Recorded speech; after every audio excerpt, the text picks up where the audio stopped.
Muy bien, Parashá Re, así como suena. Parashá número 47, y la encontramos en el libro de Devarim, capítulo 11, hasta capítulo 11, verso 26, y nos lleva hasta el 16, 17. 16, 17. Creo que me voy a quedar por allí en el 11 y alguito, ¿verdad? No vamos a avanzar mucho hoy. ¿Qué quiere decir Re? Observa, mira, contempla, podría ser. Presta atención, también podría ser. Muy bien, escudriña con la fuerza de tu corazón, la fuerza de toda tu alma. Si cuando decimos la fuerza de toda tu alma es todo nuestro ser. Pero quedémonos con mira, ¿les parece? Podemos utilizar todas estas. Observa es impresionante. Y ese observa, si le ponemos observa, que algunas versiones dicen observa, ¿verdad? Ese observa es más poderoso que ¿qué? Expliqué esto en años anteriores. Es más poderoso que el oye del Shema. ¿Se acuerdan qué decimos en el Shema? Escucha Israel o oye Israel. Adonai Eloheinu, Adonai es uno y único, ¿verdad? Pero Re, la palabra Re, tiene que ver con más profundidad, tiene que ver con una visión interior. Podríamos decir que tiene que ver con los ojos del corazón. En otras palabras, lo podríamos ver de esa forma. En estas parashá, en las parashá siguientes, en las siguientes 3 parashá que vamos a tocar, de las 7 que nos quedan, vamos a tener un desglose de los mandamientos que Moshe establece en aquel tiempo para Israel, ¿verdad? Y un recordatorio de los mandamientos que ya había mencionado en el tiempo anterior, durante los 40 años para atrás que habían pasado. Mandamientos sumamente importantes, como amar al Eterno, como temer al Eterno. Y Moshe formula una cantidad de exhortaciones, de llamadas de atención, de machacar sobre lo mismo en Israel, porque él sabe lo que va a suceder con las generaciones que vienen y cómo la idolatría está ¿qué? Aflorando cada vez más sobre Israel. Entonces son sermones o son pláticas sumamente inspiradoras las que Moshe Rabbeinu está teniendo con Israel, ¿verdad? Acordándoles de cumplir las normas que elevan a Israel, acordándoles de elevarse.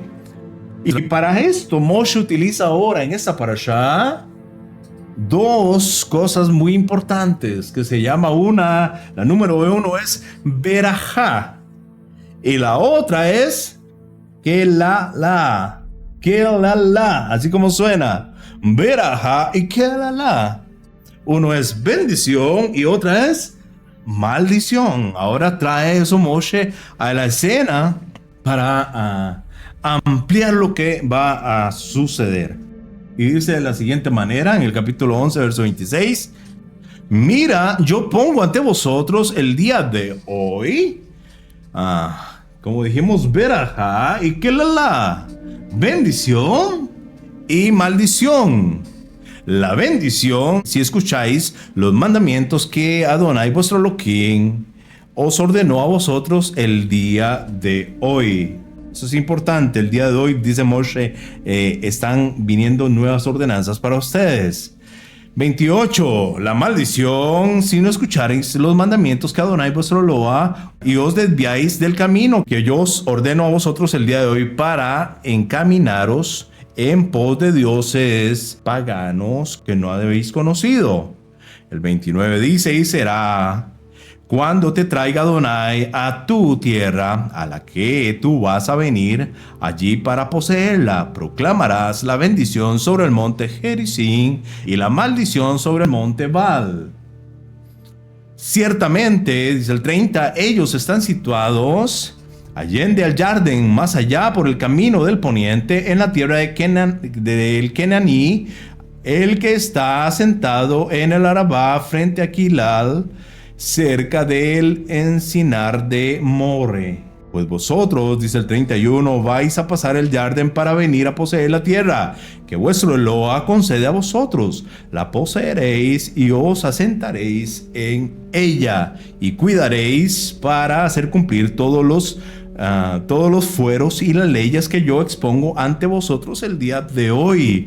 Estos son los fueros y las leyes que habéis de cuidar para cumplir en la tierra que ha conferido Adonai vuestro Eloa de tus patriarcas a ti para poseerla todos los días que vosotros vivís en la tierra. Muy bien, de ahí en adelante encontramos la ordenanza de destruir todos los altares, los centros de adoración a los dioses paganos sin tocar la tierra. Destruir los lugares, pero no destruir la tierra. Eso es importante. No voy a seguir leyendo de ahí para allá. Déjenme quedarme hasta este punto. La maldición y la bendición que nos narra, dijo el 11:29, voy a volver a leer el 11:29. Y cuando te traiga Adonai a la tierra a la que vas a venir a poseerla, proclamará la bendición sobre el monte Gerizim y la maldición sobre el monte Ebal. ¿Por qué menciona dos montañas? ¿Por qué menciona dos montes aquí en este lugar? Estas montañas no es que ellas iban a ser depositarias de una bendición una y de una maldición la otra, ¿verdad? Simplemente hay que entender el texto, el relato en el texto de lo que está haciendo Moshe Rabbeinu aquí. Hay que entender lo que está hablando. La montaña de Gerizim es frondosa, fértil, mientras que Ebal está hacia el norte. Gerizim, si nos ubicamos a este lado, las dos montañas, Gerizim a la izquierda y Ebal a la derecha. Gerizim al sur y Ebal al norte. Ubicándome yo hacia el oeste. ¿Y por qué me ubico en esa posición? Ya se los voy a ir explicando. Una es árida y la otra es productiva. Ahora, se cree que la del norte, la que está hacia el lado de Galilea, se le llamaba la tierra de las sombras. ¿Por qué? Por donde salía y se ocultaba el sol. Había un punto donde aquella montaña ya no le pegaba el sol. Y a Gerizim sí. ¿Y qué necesitan las plantas y todo para crecer? Agua y sol, ¿verdad? Y una de ellas era más de sombra que de sol. Entonces posiblemente por eso sucedía aquello. Por la parte que no le pegaba. Cuando el pueblo de Israel iba a cruzar el Jardín y a pisar por primera vez la tierra en la que debería vivir de acuerdo a la Torá, era importante que viera con sus propios ojos las dos montañas, que estando ambas situadas en la misma zona geográfica, porque está una al frente de la otra. Las dos están ubicadas en el mismo punto. Era importante que Israel viera que aunque tenían condiciones idénticas climáticas, una era productiva y la otra no. ¿Qué quiere decir esto? Que entonces la bendición y la maldición no proceden de factores que no proceden de factores externos. Nada tenía que ver la montaña con la bendición y con la maldición. Porque cualquiera diría, esta está bendita y esta está maldita. Porque una está verde y frondosa y la otra está árida y seca. Pero las dos estaban en el mismo lugar. Moshe está informando al pueblo lo que va a producirse posteriormente en aquel lugar, geográficamente hablando, Gerizim y Ebal. Moshe les ordena y les dice que les está dando a elegir, ¿cuándo? Hoy. ¿Ese hoy era antes de qué? Antes de cruzar el Jardín. Quiere decir que había una condición, había un compromiso de abrazar la Torá, de comprometerse antes de cruzar. Pero el otro compromiso era que cuando conquistaran Jericó, después de conquistar Jericó y Jai, que estaba más arriba, tenían que ir ¿a dónde? Tenían que ir a este punto geográfico de la tierra. Déjenme explicarles. Ellos están al otro lado del Jardín. Es planicie. Cruzan el Jardín y es planicie. Y Jericó está un cachito arriba de donde cruzan el Jardín. Y toda esa parte es plana. Pero para llegar a Gerizim y Ebal, tienen que internarse en las montañas. Comenzar a subir las montañas. Hasta llegar a un punto donde hoy no es tan fácil llegar. porque ese lugar está dominado ¿por quién? Por los árabes, musulmanes, los de Olepe Fata, no de los de Hamás de Gaza, sino es la autoridad palestina que está ubicada en ese punto. Y entrar ahí es muy fregadín. Hay que entrar con un carro que tenga placas árabes y todo, porque si no, le llueven piedras o balas. ¿Cuál era ese lugar que está ahí? Ese mismo lugar es el que encontramos en el documento que hoy conocemos como Nuevo Testamento, donde Yeshua se encuentra con la mujer samaritana. ¿De acuerdo? Es ese mismo lugar. ¿Por qué les narro esto? Para que se vayan haciendo una fotografía de qué lugar estamos hablando. El texto nos va a dar un poquito más de luz. Samaria, ahí Samaria, ahí es Samaria. ¿De acuerdo? Ahí es Samaria. Muy bien. Samaria actualmente, ¿verdad? Y Samaria en los días de Yeshua, en los días del primer templo, ahí es. Les decía que el monte Ebal y el monte Gerizim tiene que ver con un lugar geográfico para un acuerdo. Es el compromiso. En ese lugar, en ese punto, va a suceder algo importante. Ahora, ya les voy a hablar cuándo sucede y dónde pasa según la Torá. ¿Qué está sucediendo antes de cruzar el Jardín? ¿Con quién se está encontrando Moshe allí? El texto comienza diciendo, mira. Otras dicen, observa. Les dije que vamos a quedarnos con mira. ¿Qué es ese mira? ¿Qué es ese mira? Moshe expone alternativas simples de dos caminos que se abren ante ellos. La bendición, que representa el poder de escuchar. La bendición va amarrada al poder de escuchar y cumplir mitzvot. Para usted poder cumplir mitzvot, ¿qué tiene que hacer primero? Escuchar. Usted ocupa que baje aquí, aunque de repente no está aquí. ¿Por qué? Porque quizás hay algunas de estas mitzvot, de estos preceptos, que usted no los va a poder manejar aquí, porque no los entendemos. ¿Dónde ocupamos que se manejen? En el corazón izquierdo, el derecho del lado del entendimiento. Pero el raciocinio de la mente posiblemente no lo va a poder manejar. Y ahí tiene que ver ese mira, o la maldición que representa encaminarse hacia el otro lado, que es paganismo, idolatría y desaparición, desaparecer. Ahora, ¿qué tiene Moshe ahí? Moshe tiene una generación como, de acuerdo a lo que vivían en aquel tiempo, esa generación estaba joven. La generación vieja, ¿qué pasó con esa generación? Fue quedando en el camino y ahora Moshe tiene una generación más joven. Toda generación joven carece de alternativas a veces simples. No siempre, familia, nosotros educamos a nuestros hijos. Vamos a ver, la mayoría de los que estamos aquí, nuestros hijos, no los pudimos educar en los dichos de la Torá. ¿Sí o no? No.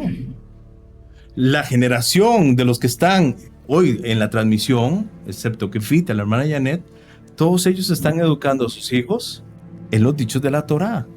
Esta generación que nuestros amigos están levantando, Roger, Nati, Chuy, Cintia, Iván, Frank, allá en los Estados Unidos, nuestros amigos, Kelvin, Ale. ¿Qué está pasando con esta generación? Va a ser muy diferente a con la que nosotros hemos tenido que batallar. Yo, la mitad sí, la mitad no. Mi primer hijo no sabe estas mieles, pero Joseph se deleita en estas mieles. Esta generación, la de nosotros, cuando les hablamos de estas cosas y las abrazan y las comienzan a sentir, a veces sienten complejidades muy difíciles, porque es algo en lo que no estuvieron. Nos ha costado a nosotros muchísimo. Nos cuesta, ¿sí o no? ¿A cuánto les ha costado? Pero es tan deleitoso que abrazamos el pacto del Eterno y nos trae tanto placer y tanta satisfacción. Ahora, con los que no han vivido esto a veces nos cuesta porque no logramos quizás explicarnos con claridad. No sé si me logran entender. A veces transmitir una idea de la Torá no es tan fácil. Para yo poder transmitir una idea de la Torá, ¿qué tengo que tener? Mucho qué. Los que ya están creciendo oyendo Torá, ahí no va a haber ningún clavo. Joseph entiende muy fácil el concepto de la Torá. Mucha sabiduría, pero la sabiduría la obtenemos ¿de dónde? Conocimiento. Entonces, ¿a qué me tiene que llevar esto? A mucho estudio. A mucho estudio para yo poder transmitir ¿qué? La idea. ¿Qué pasó con gentes que nosotros le transmitimos Torah al principio? Los dañamos. ¿Por qué? Porque no teníamos ¿qué? La sabiduría del conocimiento. No lo teníamos. ¿Qué era lo único que teníamos? Pasión por algo que ni nosotros casi entendíamos. Entonces, no teníamos la forma de ¿qué? De transmitir. ¿Qué crees que está pasando con Moshe Rabbeinu en aquellos días? Toda esa generación crecieron viendo los milagros, crecieron viendo ¿qué? Torah, algunos mandamientos de Torah, pero otros no, porque no los podían cumplir donde estaban. Y ahora en el cruce se iban a enfrentar a un nuevo sistema jurídico que Moshe se los está implantando en este momento. Esta generación iba a tener un nuevo reto. No toda la Torah había sido funcional durante los 40 años porque no se podía. Vamos a ver, hay muchos mandamientos que no se pueden cumplir hasta que las 12 tribus estén juntas. ¿Sí me entienden? Por supuesto. El solo hecho de escuchar, escúcheme esto, y de prestar atención, ya nos hace meritorios de la bendición. ¿Está oyendo? Con frecuencia decimos, me cuesta mucho, pero escuche, preste atención. Y esta generación joven, muchas veces la generación joven nuestra no sabe prestar atención. ¿Sabe cómo está hoy en día la sociedad? ¿Cómo va? Aceleradísima. Y a veces el prestar atención cuesta mucho. Y tal vez lo que ocurre, viene la otra parte, no tiene que ver con escuchar. Y ahí está nuestra responsabilidad como padres y como morés, sino saber explicar, saber llevarlos. La bendición y la maldición, mi querida familia, no son simples promesas a futuro. Uno puede ver que la gente observa Torah, que la gente que observa Torah, que hace Torah, que aprende Torah, tiene una cara de satisfacción. ¿No le pasa a usted eso? ¿Qué pasa cuando usted estudia Torah o cuando estamos haciendo alguna de las fiestas? ¿Qué provoca eso en nosotros? Mucha satisfacción y crecimiento. Crecemos. O usted es el mismo hoy que hace 1 o 2 años atrás. Todos cambiamos, todos mejoramos y todos crecemos. Hay algo que en el verso 28, cuando dice la maldición, si no escuchareis los mandamientos de Adonai vuestro Elohim y os desviareis del camino que yo os ordeno a vosotros el día de hoy, para encaminaros en pos de otros dioses paganos que no habéis conocido. ¿De qué nos está hablando aquí?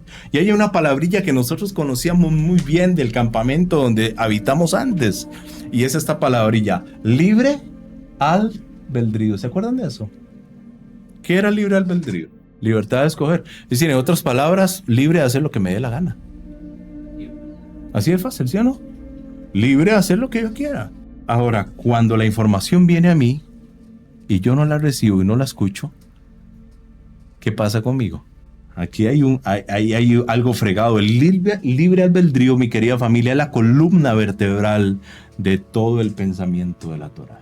El libre albedrío es la columna vertebral de todo el pensamiento de la Torah que indiscutiblemente posee el ser humano. Y esto involucra inexorablemente otro principio. Y aquí, óigame, quiero que me ponga atención. Y aparece un principio hebreo que se llama Sahar Bejonesh. Sahar Bejonesh. ¿Sabe qué es Sahar Bejonesh? Retribución y castigo. Retribución y castigo. La libertad está íntimamente ligada con la responsabilidad. ¿Usted quiere ser libre? Ser responsable. Vamos a ver. ¿Qué pasa si usted dice, compré algo a crédito, no tenía el dinero para pagarlo, lo tengo para tal fecha, el 1 del mes tal yo tengo el dinero para pagar algo que compré, y se lo compró a una persona, pero usted, llegado el 1, tomó el dinero para otra cosa y no pagó lo que usted se había comprometido a pagar ese día? ¿Qué pasa si usted ve a la persona que le debe el dinero? Unos se esconden, otros ¿qué harían? ¿Qué sienten en ese momento? La sangre sube al rostro, usted se pone rojo por el incumplimiento de su palabra, y ahora ¿en qué se volvió usted? En esclavo de aquella persona. Entonces, ¿qué nos genera esclavitud? La irresponsabilidad. ¿Pero qué nos genera libertad? La responsabilidad. La responsabilidad nos vuelve libres. La palabra cumplida nos vuelve ¿qué? Nos vuelve libres.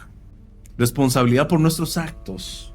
Y hay algo que se llama de Sahar, que veníamos hablando del Sahar Bejonesh. Hay algo que se llama el Seher Mitzvah. Y eso es la retribución por el deber cumplido.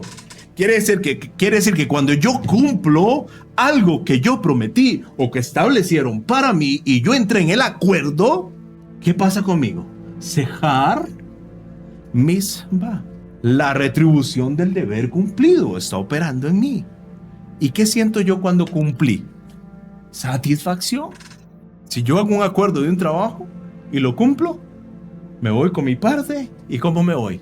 Satisfecho. Pero viene la otra parte, Sehar Haberach. Y eso tiene que ver con la retribución por la transgresión.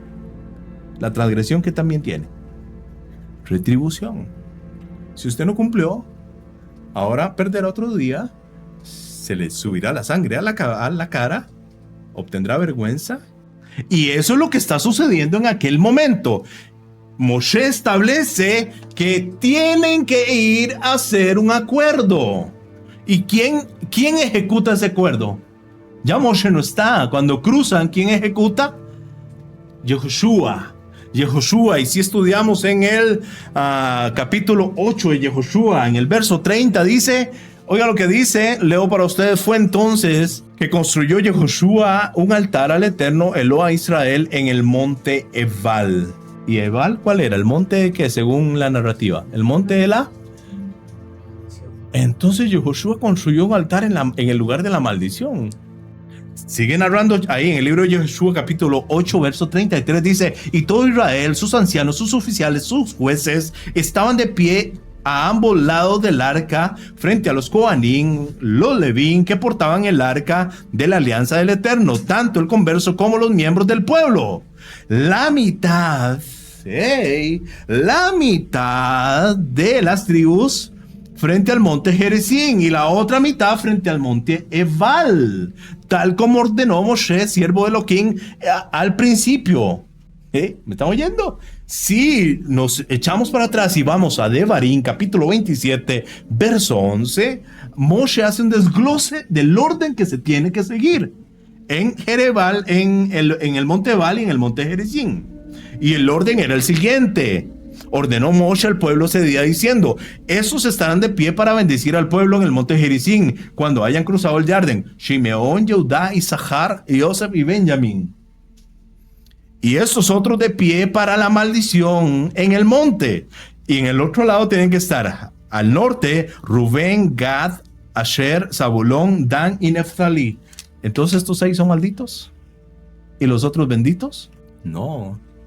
Volvemos al punto geográfico. Tenían que ubicarse en esa posición mirando ¿qué? El arca, porque ahí tenía que suceder algo. Ahí tenía que suceder algo. ¿Y qué es lo que el Eterno quería que sucediera? Lo que el Eterno quería que ahí sucediera era una simple repetición. ¿Repetición de quién?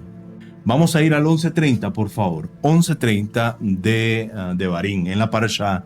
Dice, ¿acaso no están ellos al otro lado del Jardín, lejos, en el camino donde baja el Shemesh, el sol, en la tierra del Kenaní, del cananeo?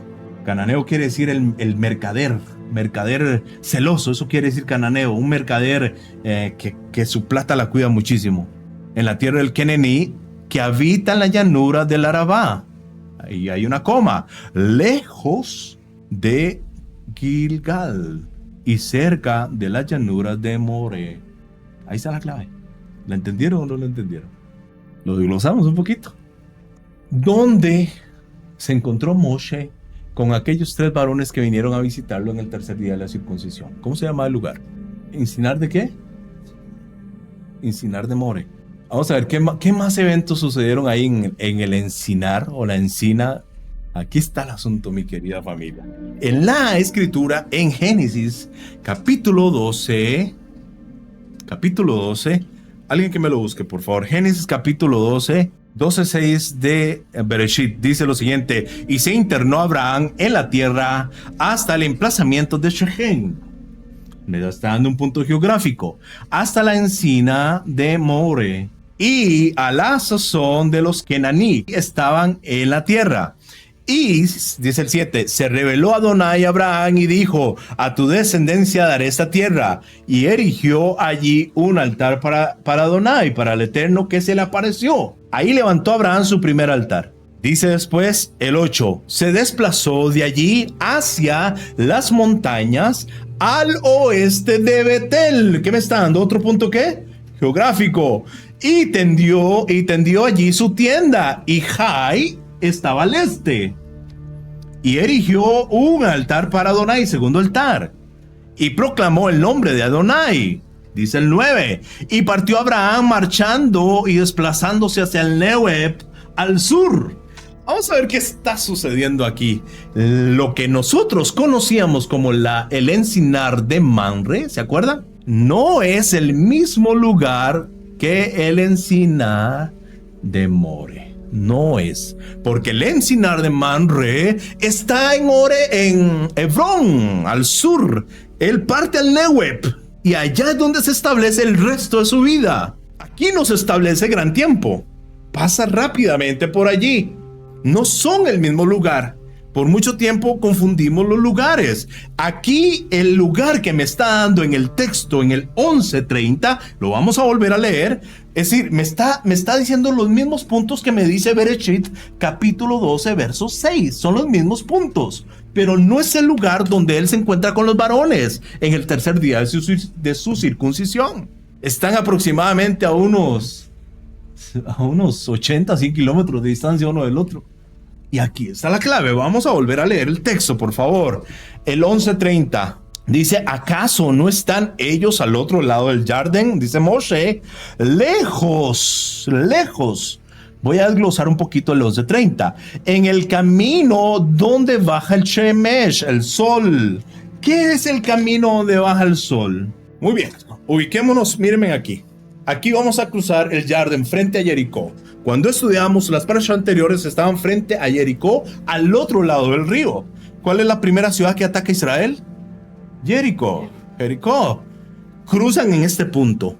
Si yo quiero ir al punto geográfico que me está diciendo la Torá, yo tomo derecha hacia el norte, sobre el valle del Jardín, rumbo a Galilea, en la planicie del Jardín, y puedo subir aproximadamente unos 50 kilómetros y me desvío a la izquierda, comienzo a subir las montañas. En ese cañón de montañas es lo que se le llamaba el camino del sol, porque el sol salía detrás de ellos en el este y se ocultaba en el occidente. Muy bien. Ese es el camino que nos estamos encontrando aquí. Y aquí es donde está sucediendo este evento. Si seguimos leyendo, dice: en el camino donde baja el Shemesh, el sol, en la tierra del Kenaní, el cananeo. Ahora mire lo que dice el texto: que habita en la llanura del Arabá. Pare allí, el Arabá no está ahí. El Arabá está al sur, muy abajo está el Arabá. Entonces, ¿qué está sucediendo en el texto? Dice que habita en la llanura del Arabá. Y hay una coma y dice: lejos de Gilgal. Gilgal sí es el lugar donde van a ir, en medio de Jericín y Ebal. En medio de esos, ahí está Gilgal. Y al lado de Gilgal nos encontramos con la encina o la llanura de More. Ahora, cuando dice el cananeo que habita en el Arabá, ¿qué quiere decir eso? Que ahora se van a encontrar en aquel lugar donde van a ir a hacer este acto. ¿Con quién? Con pobladores que vienen ¿de dónde? Cananeos, mercaderes, celosos que venían del Arabá. Es un cruce. Eso es un cruce ahí. Muy importante. Entonces, el texto lo que me está diciendo es que esa gente que se va a encontrar ahí son de aquellos donde habita el comerciante celoso de su plata. Eso es lo que se van a encontrar allí. Eso es lo que el texto me dice, pero va a suceder algo. ¿Por qué Hashem los lleva ahí? ¿Por qué Hashem de una vez no les dice: hey, Moshe, dirígelos a Shiloh, donde va a estar el primer campamento y donde se va a levantar ahí el Mishkan de Shiloh.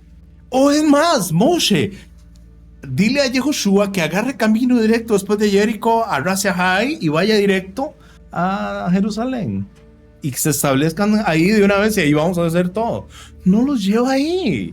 Cuando aún Shiloh por 14 años estuvo ahí en esa pasada y después el templo se iba a establecer en Sion, en Jerusalén. ¿Por qué no fueron directos ahí? La clave es la siguiente que Moshe está estableciendo ahí. Tiene que hacer una repetición Israel, la misma que hizo Abraham Avinu. Cuando Abraham Avinu viene desde la frontera de Damasco, bajando, el lugar donde él llega por primera vez es este.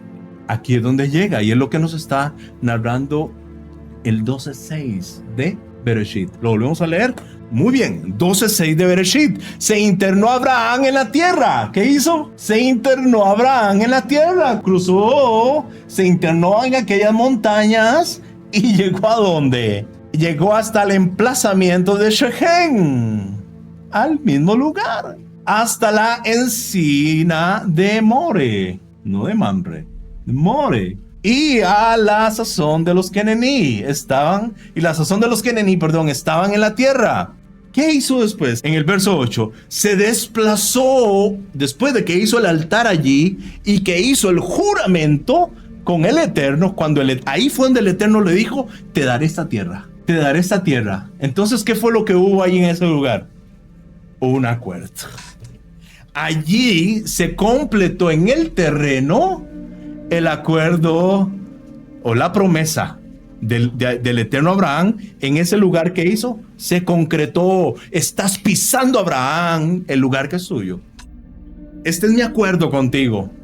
Este es mi pacto contigo, Abraham. Ahora, ¿qué le dice Moshe al pueblo? Al lugar donde deben ir es al lugar donde todo empezó, a donde todo comenzó. Tiene que llevar al pueblo a hacer la repetición de lo que el padre Abraham dijo. Y si vemos el 27:14, proclamarán los levitas y dirán a cada hombre de Israel en voz alta. Oigan lo que gritaban los levitas: maldito el hombre que haga imagen grabada o fundida, imagen de Hashem habrá o fundida, abominación de Hashem, obra de artesano, y la coloquen en secreto y proclamen todo el pueblo y dirá, así sea, gritaron todos. Así sea. El 16, maldito es quien denigre y no honre a su padre y a su madre, y todo el pueblo dirá, así sea.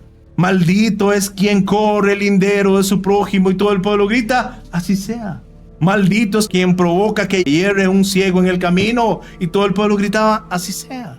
¿Qué está haciendo Israel en medio de Gerizim y de Baal? Ahí está la palabra. Está ratificando a Abraham. Se está ratificando el acuerdo con Abraham. Por eso Abraham levantó el altar. ¿Y dónde levanta Israel el altar? En el mismo lugar donde lo levantó Abraham. En la ratificación. El propósito de aquel lugar era entonces ir por los pasos que fue ¿quién? Abraham Avinu. Entonces, algo que nos tiene que quedar claro es que los puntos geográficos son diferentes. Estamos en el norte haciendo esto lo aprendemos hoy para que nos quede. No son iguales. Cuando hablemos de la encina o la planicie de More, no es la misma encina, el encinar de Mamre. Es que así funciona la Torah hasta el día de hoy. No ha cambiado. Israel iba a ratificar lo que Abraham ya había acordado. Quiere decir que Abraham sabía todos aquellos mandamientos que ya Moshe estaba dándole al pueblo. Abraham había ratificado todo aquello allá. Ahora, ¿será que el Eterno se lo desglosó uno por uno? Posiblemente le dijo, si tú obedeces mis mandamientos, preceptos y estatutos. Y Abraham no preguntó, ¿cuáles son? Primero, repítamelos a ver si estoy de acuerdo. No. Abraham dijo, eso haré. Tú eres el Eloa de mi vida, de mi casa, de mi familia, de mi descendencia. Eso haré. No necesito explicación. Génesis, Bereshit, capítulo 26, verso 4. Si tú, Isaac, haces lo que hizo tu padre Abraham, andando en mis mandamientos, preceptos y estatutos, escuchó mi voz y los guardó. Era la ratificación lo que sus hijos ahora tenían que hacer para poder ingresar triunfantemente a la tierra. Puede ser que los huesos de Joseph también se hayan enterrado ahí, pero ahí también estaba ¿qué? El pozo de... ¿Qué pozo estaba ahí? ¿De dónde se supone que aquella mujer sacaba el agua? Del pozo de Jacob. Muy bien. También, sí, también. Entonces, ¿qué quiere decir eso? También, ¿qué pasó? ¿Quién pasó por ahí? Jacob también pasó por ahí, ratificando lo de su padre.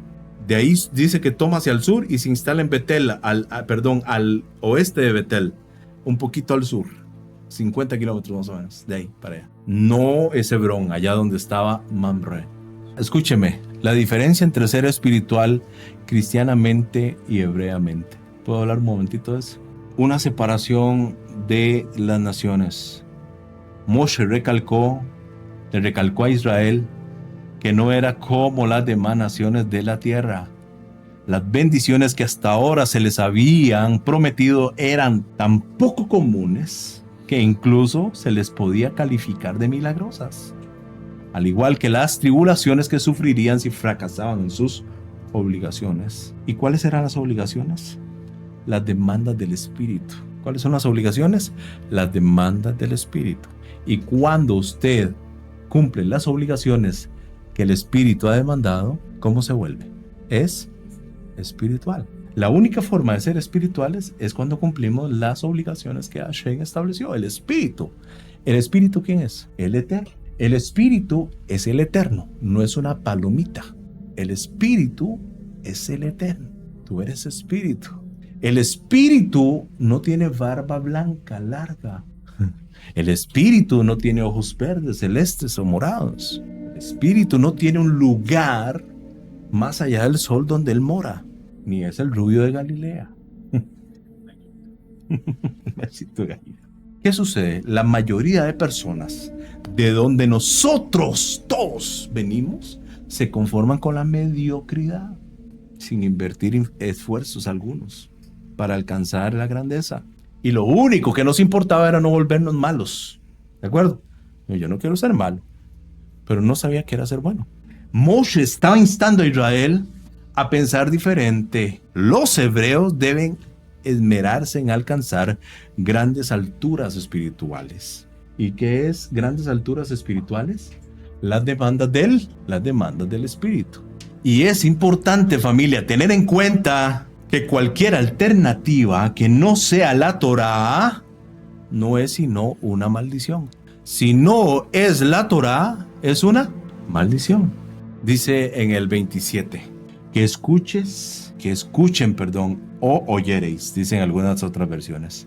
La bendición solo vendrá a ti con la condición de que prestes atención a los mandamientos. Escuchar es una metáfora que ilustra la bendición, porque la única forma que alguien puede conseguir la bendición del Eterno es si la habilidad de escuchar, es si tenemos o desarrollamos la habilidad de escuchar o de asimilar la Torá o lo que la Torá quiere de nosotros. Hay un profeta maravilloso que se llamaba Amós. ¿Se acuerdan? ¿Se acuerdan de Amós? Y dice lo siguiente. Amós dice lo siguiente en el capítulo 8. He aquí vienen días, dice el Eterno, en los cuales enviaré hambre a la tierra. No hambre de pan, ni sed de agua, sino de oír la Torá del Eterno. ¿Qué hambre va a llegar? De Torá. En el futuro todos entenderán lo que quiere decir ese texto. La bendición que consiste en la capacidad de oír lo que es realmente esencial y de elegirlo en cuanto al cúmulo de mensajes humanos o de Torá. En el 28 sigue narrando y dice, para seguir a otros dioses, en el 11:28 de Devarim, para seguir a otros dioses, para ilustrar a aquellos que se desvían. La Torá menciona la idolatría, porque aquel que adora a ídolos muertos o vivos, cualquiera de los dos, muertos o vivos, es considerado como que si hubiera repudiado toda la Torá, nos enseñan los sabios de Israel, en su totalidad. Ya que la idolatría es una forma de rechazar al Eterno. ¿Saben qué es idolatría según la Torá? Adulterio. ¿Se acuerdan? Adulterio. Quien transgrede otros mandamientos, indudablemente, por supuesto que merece castigo. Sin embargo, la idolatría, el adulterio, rompe el lazo con el Eterno. Cualquier otro no corta ese lazo. Pero la idolatría, ¿qué hace? Rompe el lazo con el Eterno. Por eso dice dioses ajenos. ¿Ajenos a qué? ¿Ajenos a qué? A la sabiduría que sostiene la tierra y que alumbra el camino. Todos esos dioses, y lean ahí Jeremías 10, todo el capítulo, Jeremías 10, y ahí nos daremos cuenta. En el verso 12 de Jeremías 10 dice: Adonai hizo la tierra con su poder y la preserva con su sabiduría. Con su propia inteligencia estableció a Sion.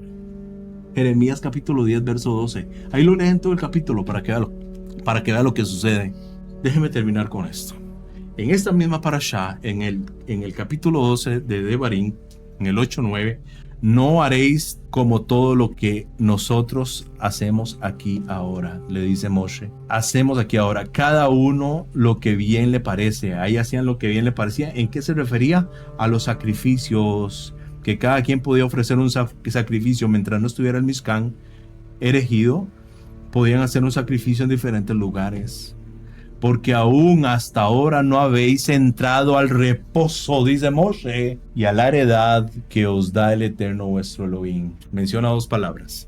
Moshe dice: no habéis entrado ¿a qué? Al reposo. Y habla de la heredad. En el campamento donde nosotros estábamos antes, nos decían que la ley había llegado ¿hasta quién? Que la ley había llegado hasta Cristo. ¿Se acuerdan? Hasta ahí llegó. Porque había venido ¿quién? El reposo de nuestras almas, que era ¿quién? El Cristo, cristiano. ¿Se acuerdan de eso?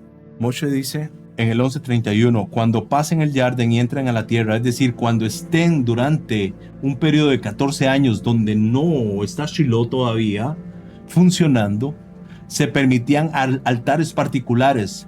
Pero en esos altares particulares no harán como todo lo que hacemos nosotros aquí hoy.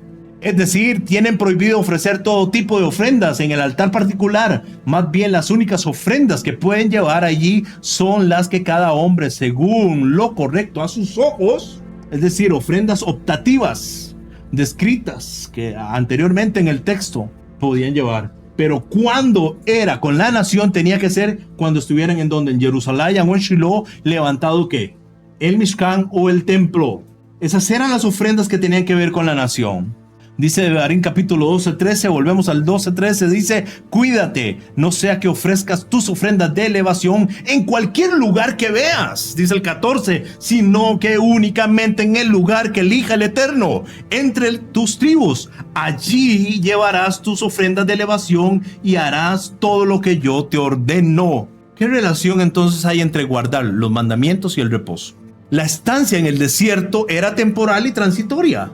Allí cada quien hacía como ya lo expliqué, hacía lo recto a sus propios ojos. La Torah fue dada en Sinaí no para ser guardada en el desierto, sino para llegar al cumplimiento total de la Torah. ¿En dónde? En la tierra prometida. Bueno, era imposible guardar todos los mandamientos o muchos mandamientos en el desierto, y tenían que improvisar muchas cosas y hacer lo que podían en una situación transitoria. Moshe estaba ahora en Devarim haciendo un repaso y estableciendo el código de conducta del pueblo para pasar esa etapa de los 40 años. Este texto, mi querida familia, que acabamos de leer, dice que cuando estaban en el desierto todavía no habían entrado en el reposo. En el desierto no había ¿qué? Reposo. A la heredad no habían llegado. El reposo es una cosa y la heredad es otra. El reposo tiene que ver con el estado mental y la heredad tiene que ver con algo físico, tangible. La tierra es la heredad, es tangible. Cada tribu iba a recibir su herencia terrenal y cada familia iba a recibir el lugar de su morada donde podía establecer su casa y tener reposo su alma. Cuando usted tiene su casa establecida, ¿qué siente usted? Shalom. Siente tranquilidad. Tener la heredad completa seguramente eso dará un reposo total. ¿Cómo está la heredad de Israel hoy en día? ¿Cómo está? Dígame, ¿cómo está Israel hoy en día? ¿Cómo está Israel pasándolo ahorita en el norte? Frontera con Siria, frontera con Líbano, con Hezbollah encima, allá al otro lado Gaza. Desde el este, ¿qué está pasando desde el este?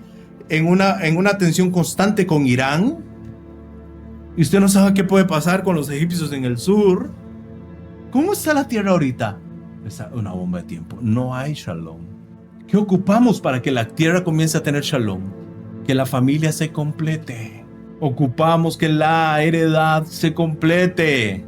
Toda la Torá, todos los mandamientos, familia, están relacionados con la vida de las 12 tribus de Israel. Sin la presencia, mi querido hermano Roger, sin la presencia de las 12 tribus es imposible cumplir toda la Torá. Y también es imposible entrar en un reposo completo. Es interesante. Entonces, los cristianos están en reposo. Mientras los hebreos, ¿cómo están? Mientras que los que heredaron la Torá, ¿cómo están? El cristiano sí está en reposo porque aceptó a alguien que supuestamente le trae ese reposo. ¿Cómo podemos conjugar esto? No puede suceder eso. La falta de mandamientos crea una inestabilidad mental que es contraria al reposo. Porque lo único que nos va a dar ese reposo es que la Torá, los mandamientos, las misbot. Si yo no cumplo mandamientos, no puedo tener reposo. Por eso Moshe les está hablando de esto. La anarquía, mi querida familia, las faltas de normas fijas crean personas inestables mental y emocionalmente. ¿Por qué? ¿Qué ocupa una persona para ser estable? Muy estable. Yo anoté cuatro puntos. Déjeme compartírselos. Rutinas fijas. Normas que no cambien. ¿Sabe usted qué pasa cuando un empresario quiere poner una empresa en un país que no tiene seguridad jurídica? No va a ese país a ponerla. Porque en cualquier momento aparece un tipo que dice, el banco tal o la empresa tal, desprópiese. ¿Se acuerdan? Un señor que decía eso allí en el sur, que ahorita están batallando. Desprópiese, y quitaban las compañías. ¿Qué necesita un empresario? Saber que tiene ¿qué? Seguridad jurídica, que la propiedad privada no se la van a tocar nunca. Nunca, que sus compañías nunca se la van a quitar. Entonces, ¿qué necesitan? Que las normas no cambien. ¿Qué necesita una persona? Necesita límites claros. Dijo el presidente de Costa Rica en la campaña, aquí hemos tenido presidentes que no han tenido límites. Y si no hay límites, no hay temor de nada. Y una conducta bien establecida. Esas 4 cosas. Esto crea seguridad y reposo en el alma de cada uno. El que hace lo que le parece recto ante sus ojos no ha entrado en el reposo del Eterno. ¿Por qué? Porque hace lo que a él le parezca. Le parece bien. Rab Shaul dice, yo hacía tal cosa y me parecía bien, pero hasta que vino esta regla que me decía que eso no estaba bien, entendí. Dice el libro de Jeremías capítulo 6, verso 16, dice, en el 15, voy a leer del 15. Se han avergonzado de haber hecho abominación. Ciertamente no se han avergonzado ni aún saben tener vergüenza. Por tanto, caerán entre los que caigan. Cuando los castigue, caerán, dice el Eterno. 16. Así ha dicho el Eterno: paraos en los caminos y mirad y preguntad por las sendas antiguas. ¿Cuál es el buen camino? Y andad por él y hallaréis descanso para vuestras almas. ¿Está oyendo? ¡Ey! El profeta Jeremías no está diciendo, aguanten un poquito más porque ya casi viene el Hijo de Dios y van a tener reposo para sus almas. No está diciendo eso el profeta. El profeta está diciendo, volvamos a leer 15, así ha dicho el Eterno, paraos en los caminos y mirad y preguntad por las sendas antiguas, ¿cuál es el buen camino? Y andad por él. ¿Por cuál? Por ese buen camino. Y entonces, si haces eso, hallaréis descanso, reposo para vuestras almas. Claro, claro que sí. Aquí está. Qué increíble es esto. Y estos ingratos dijeron, no andaremos. ¿Sabe qué dijo el Ribi Yeshua? Oiga lo que dice el Ribi Yeshua, Mateo 11:28. No se estaba inventando nada de él. No es que él tenía muchos maestros que le enseñaban. Y uno de ellos fue el profeta Jeremías. Oiga lo que dice Yeshua, Huguito. Cita lo siguiente: venid a mí todos los que estéis cansados y cargados, y yo os haré descansar. Entonces, el que está en el campamento donde nosotros estamos antes dice, él es el reposo. Sigamos leyendo. Dice, tomad mi yugo sobre vosotros y aprended de mí, que yo soy el Hijo de Dios y lo puedo todo. ¿Dice eso? No dice eso. Dice que yo soy manso y humilde. ¿A quién otro tenía ese título de manso y humilde? Entonces, si yo sabía leer entre líneas y conectar la Torá, ¿qué está diciendo Yeshua? Yo tengo la misma cualidad que tenía Moshe Rabbeinu. Aprended de mí, que soy ¿qué? Una copia de lo que era mi maestro Moshe. Manso ¿Por qué? Porque vino la palabra del Eterno y dijo, eso haré. ¿Quién también? ¿Cómo fue Abraham? El pueblo ahora tenía que ir a repetir lo que Abraham había hecho. Y termina diciendo, manso y humilde de corazón. Está utilizando la figura de Moshe y termina diciendo, y hallaréis descanso para vuestras almas. ¿No se le aparece lo que acaba de decir Jeremías? Shabbat Shalom, familia. Shabbat Shalom.